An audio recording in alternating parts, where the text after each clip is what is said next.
नमस्कार मंडळी, आज आपण बघणार आहे झटपट अंड्याची आमटी।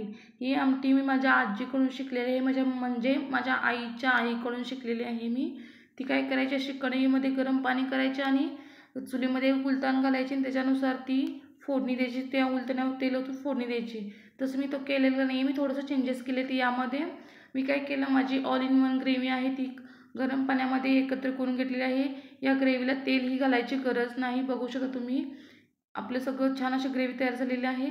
आणि थोडीशी मी जरा जास्त घालते, कारण अंड्याची आमटी करायची म्हटल्यानंतर थोडीशी जास्त घालायला पाहिजे ना। मग छान अशी आपली एक उकळी येऊन द्यायची। उकळल्यानंतर काय करायचं, चवीप्रमाणे मीठ टाकून घ्यायचं त्यामध्ये। बघा इथे मी मीठ टाकलेलं आहे चवीप्रमाणे।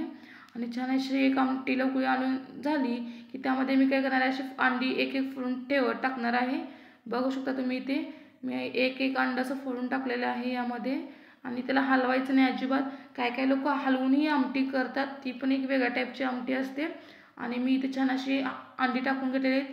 आणि आता झाकण ठेवून आपण ते शिजवून घ्यायचे। बऱ्यापैकी माझे अंडे शिजलेले आहेत, बघू शकता तुम्ही इथे छान असे अंडे शिजलेले आहेत।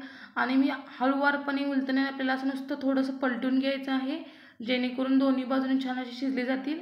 बघू शकता इथे मी नुसतं फक्त हळूवारपणे पलटलेलं आहे। तुम्ही बघू शकता इथे कसं मी केलेलं आहे, अगदी हळूवारपणे फक्त पलटायचं आहे, नाहीतर ते पूर्ण मोडतील। आणि तयार झालेली आहे आपली अंड्याची ही वेगळ्या टाईपची आमटी आहे, अगदी झटपट तयार होते। बघू शकता तुम्ही इथे।